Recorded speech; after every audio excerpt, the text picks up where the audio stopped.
এক সময়ের কথা, এক গ্রাম থেকে এক এক করে অনেক বয়স্ক নিখোঁজ হয়ে যাচ্ছিল। সবাই চিন্তিত ছিল যে বয়স্করা কোথায় যাচ্ছিল। একদিন গ্রামে উত্তেজনা হয়ে যায় যখন এক বয়স্কের অর্ধেক খাওয়া শরীর পাশের ক্ষেতে পাওয়া যায়। সবাই হয়রান হয়ে রয়ে যাচ্ছিল।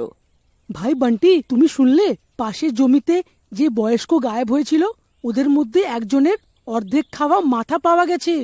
আমি তো আমার দাদু দিদাকে ঘর থেকে বেরোতে পরিষ্কার মানা করে দিয়েছি।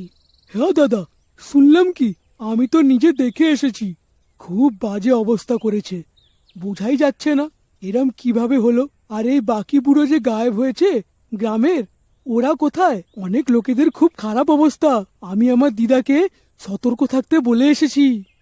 একদিন রাজুর দাদুকে ব্যাংকের কোনো কাজে যেতে হয়। বাবা রাজু, আমার ব্যাংকে যাওয়ার আছে, তুমি কি আমাকে ছেড়ে দেবে? দাদু, আমাকে কাজে বেরোতে হবে, আমি আগেই লেট হয়ে গেছি। আপনি সামলে যাবেন আর অটোরিকশা নিয়ে নেবে। গ্রামের বয়স্ক লোকেরা গায়েব হচ্ছে, নিজের খেয়াল রাখবে, আর কোনো কষ্ট হলে আমাকে ফোন করে দেবে। ঠিক আছে বাবা। তারপর রাজুর দাদু বাড়ি থেকে বেরিয়ে যায় ব্যাংক যাওয়ার জন্য। রাজু কি বলছে? আমাকে সামলে যেতে হবে আর সতর্ক থাকতে হবে, কোথাও আমিও রামলালের মতন উধাও না হয়ে যাই। তারপর ওর দাদু অটো খুঁজতে থাকে। কিছুক্ষণে উনি এক অটো রিক্সাওয়ালা দেখতে পান। উনি তাকে হাত দেখান তো থেমে যায়। হ্যাঁ গো দাদু, কোথায় যাওয়ার আছে আপনার, বলুন। ওই অটোওয়ালার মুখে এক অদ্ভুত হাসি ছিল আর তার চোখ হালকা লাল ছিল। বাবা, শুধু ব্যাংক অবধি যাওয়ার আছে, যাবে কি? হ্যাঁ গো, বসুন। তারপর দাদু ওই অটোতে বসে যায়। আজ আমার শিকারে আরো একটা বুড়ো এসে গেল। এখন আসবে মজা। আরে দাদু, আমার না নিজের ঘর থেকে কিছু প্রয়োজনীয় জিনিস নেওয়ার আছে। তোমার ঘরটা আছে কোথায়? আমার দেরি না হয়ে যায়। আরে না দাদু, ব্যাস রাস্তায় পড়বে আমার বাড়ি, এখনই নিয়ে নেব তো ঠিক আছে, না হলে জানি না কখন আবার যাব বাড়ির দিকে। ঠিক আছে বাবা, নিয়ে নাও তাহলে। অটোওয়ালা নিজের অটো এক নিরিবিলি জায়গার দিকে নিয়ে যেতে থাকে। আরে বাবা, এই কেরম জায়গা, এত নিস্তব্ধ জায়গা, তুমি এইখানে থাকো? হ্যাঁ রে বুড়ো, এখানেই আছে আমার বাড়ি। এইখানে তো চিৎকার শোনার কেউ থাকবে না। না না, আমাকে ছেড়ে দাও, আমার ঘরের লোকেরা অনেক চিন্তা করবে, ওরা আমাকে অনেক ভালোবাসে। আমাকে আমাকে ছেড়ে দাও, ছেড়ে দাও আমায়। এখন তুই কোথাও যেতে পারবি না। তারপর অটোওয়ালা এক পুরনো মহলের কাছে থেমে যায় আর জোর জবরদস্তি ওই বুড়োকে ওই পুরনো মহলের ভেতরে নিয়ে যেতে লাগে। আরে বাঁচাও, বাঁচাও, কেউ আমাকে বাঁচাও। আরে কেউ আছে এখানে? এই পাপী, ছেড়ে দে আমায়, কেউ আমাকে বাঁচাও, বাঁচাও আমায়। দাদু অনেক চিৎকার করে, কিন্তু ওইখানে নিরিবিলি এলাকায় ওনার আওয়াজ শোনার কেউ ছিল না।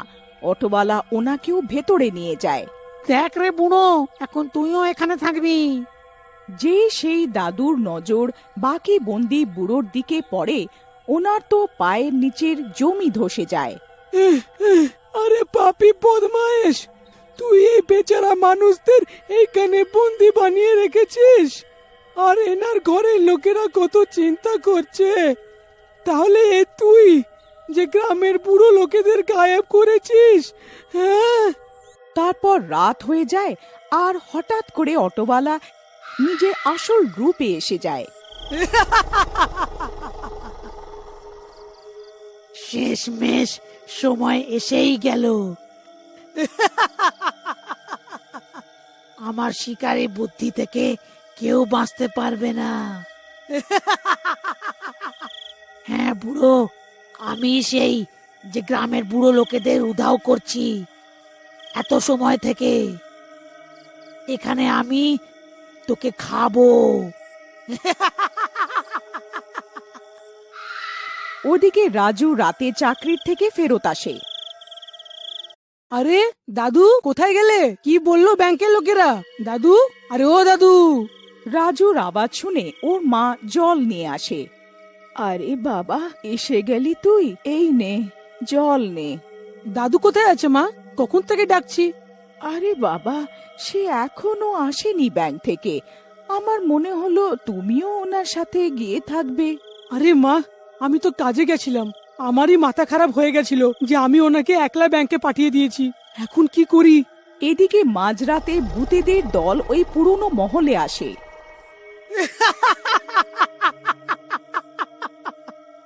অন্ধকার বজায় থাকুক বন্ধুরা, অন্ধকার বজায় থাকুক। বলো আজ কার নম্বর আছে? আরে নম্বর যার কারুরই থাকুক, আমাদের তো শুধু পার্টি করার সুযোগ চাই, কি বন্ধুরা?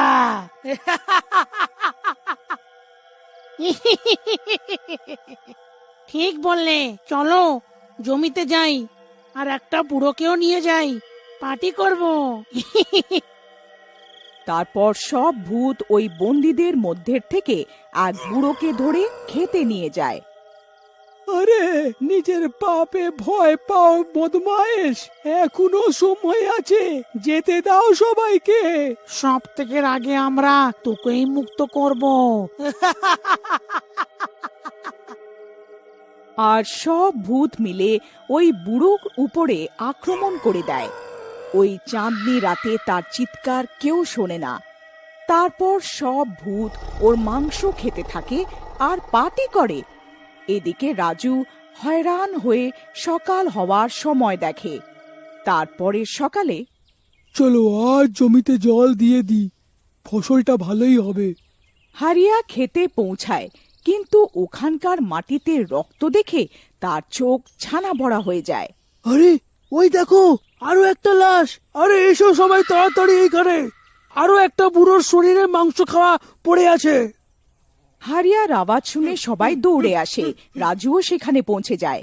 হে ভগবান, আমার দাদুর রক্ষা করো, কোথাও আমার দাদু না হয়। গ্রামের লোকেদের অবস্থা খারাপ হয়ে যায়। আরে এ কি বাড়তেই থাকছে, আরো একটা অর্ধেক খাওয়া শরীর পাওয়া গেছে। জানতেই হবে কি এর পিছনে কে, না হলে এক এক করে সব বয়স্কদের প্রাণ বিপদ হবে। রাজুর শান্তি হয় না। সে গ্রামের লোকেদের সাথে মিলে এক উপায় ভাবে। রাজু এক বুড়োর ভেষে ওই ব্যাংকের রাস্তায় চলে। রাস্তায় তার সেই অটোওয়ালাকে পায়। এসো দাদু, বসো, বলো কোথায় যাওয়ার আছে আপনার? রাজুর ওই অটোওয়ালার ভাবসাব দেখে সন্দেহ হয়। আরে বাবা, আমার একটু ব্যাংকে যাবার আছে। হ্যাঁ একদম, বসুন আপনি। তারপর অটোওয়ালা চালাতে থাকে আর কোনো অজুহাতে ওই ভাঙা মহলের পাশে নিয়ে যায়। আরে দাঁড়াও দাদু, আমি একটু টিফিন নিয়ে আসি ভেতর থেকে। আরে এ কিরম জায়গা? এ তো ভুতুরে মহল মনে হচ্ছে, কিছু তো রহস্য আছে এই মহলে। আমিও যাচ্ছি তোমার সাথে মহলে। গলা শুকাচ্ছে, একটু জল পান করিয়ে দিও আমাকে। আরে শিকার তো নিজেই আসছে এইখানে। তারপর দুজনে ভেতরে যায়। সুযোগ দেখেই অটোওয়ালা ভুতুড়ে রূপে বদলে যায়। এই বুড়ো, তুই তো নিজেই এসে গেলি আমার শিকার হতে। এখন আমি তোকেও বন্দি বানাবো। রাজু ওখানে সব বুড়ো লোকেদের দেখে তো ওর মন ভরে আসে। আরে দাদু, তুমি এইখানে? এই বদমাস পাপী ভূত, এইসব করে ভালো করিসনি তুই। রাজু নিজের আসল ভেষে এসে যায়। আচ্ছা, প্রতারণা। বুড়োর ভেষে যুবক, আজ তুই বাঁচবি না। দুজনে একে অপরের ওপর আক্রমণ করে আর লড়াই করতে লাগে। তখনই ওখানে রাজুর পেছন করতে করতে বাকি গ্রামের লোকেরাও হাতিয়ার নিয়ে এসে পড়ে। ভূত ওদের সামনে টিকতে পারে না। গ্রামের লোকেরা তাকে বন্দি বানিয়ে ওই খেতেই নিয়ে যায়। এখন তুইও এই জমিতে মরবি। একে এই গভীর গর্তে ফেলে দাও আর গর্তে আগুন লাগিয়ে দাও। ওরা সেরম করে আর কিছুক্ষণে ভূত জ্বলে ছাই হয়ে যায় আর গ্রামের লোকেরা ওই গর্তকে মাটি দিয়ে বন্ধ করে ফেলে।